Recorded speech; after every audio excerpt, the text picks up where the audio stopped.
You know, we all love a perfectly timed comeback, right? That little flash of brilliance that just wins the argument on the spot. But what if our obsession with that quick burn is actually blinding us to a much deeper, more powerful kind of intelligence? What if the best response isn't the fastest one? Okay, let's start with a classic example. Back when Napoleon confiscated the estates of a royal family, a joke started making the rounds in Paris. C'est le premier vol de l'aigle. Now, the genius here is all in that one word, vol. In French, it means both flight and theft. So in just one word, you get the entire story. The eagles, that's Napoleon, his first flight to power was also his first great theft. It's so clever, so economical. It's a perfect example of wit. And that really brings us to the big question, doesn't it? Why does a line like that impress us so much? It just feels like a sign of a superior mind.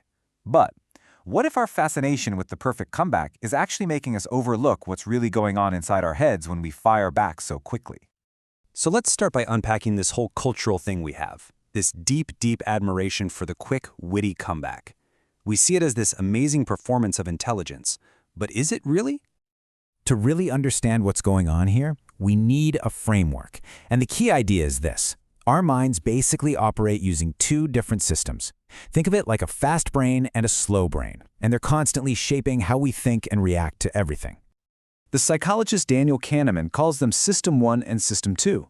System 1 is your fast brain. It's automatic, it's intuitive, it's your gut reaction. It's the part of you that finishes the phrase, bread and, without even thinking. And yep, the quick comeback, that lives right here in System 1.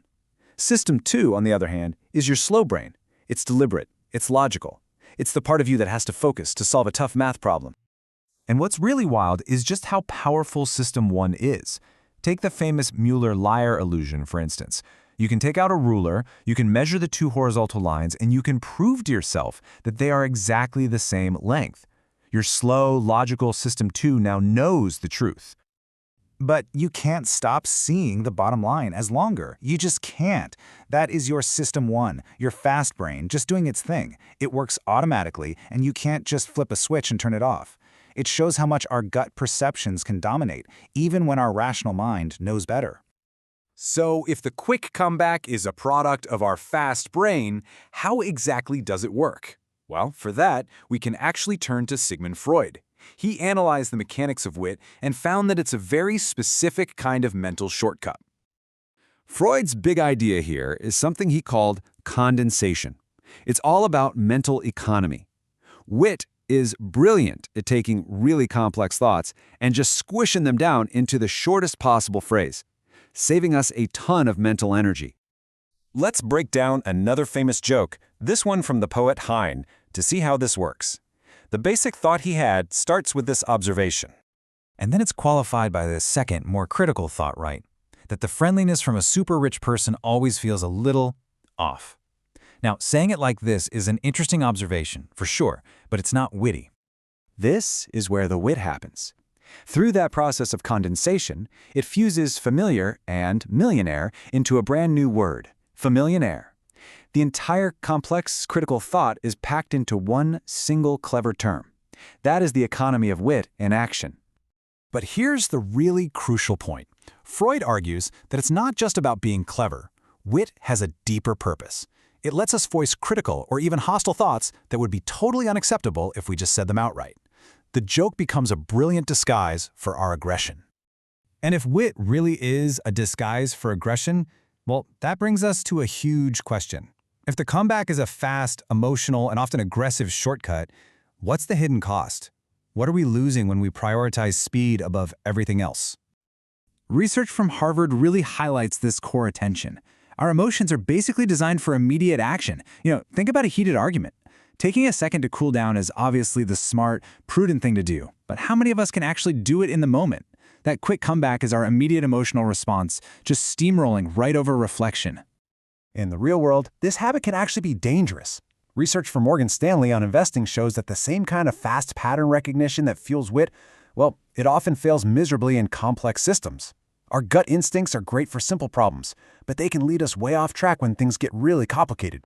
So what's the alternative to the quick comeback? Well, Margaret Wheatley proposes this 5-stage process for tackling complex problems.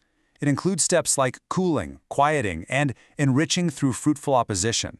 You see, this isn't about speed at all. It's a structured, slow, and deep System 2 approach. It's designed for real understanding, not just a clever burn. And this really gets to the heart of it. As Wheatley says, the quick comeback comes from a place of certainty. That feeling that you've already got the perfect answer. But real solutions, true wisdom, they almost never come from certainty. They come from curiosity. So maybe it's time to redefine what we even think of as intelligence. Maybe it's not some big performance of speed, but a quiet practice of patience. Maybe real wisdom isn't about having the fastest answer, but about having the patience to find the right one. It really boils down to this. The quick comeback is pure System 1. It's driven by economy, performance, and certainty. The wise response, though, that's System 2. It's defined by depth, patience, and curiosity. One is a shortcut, the other is a journey.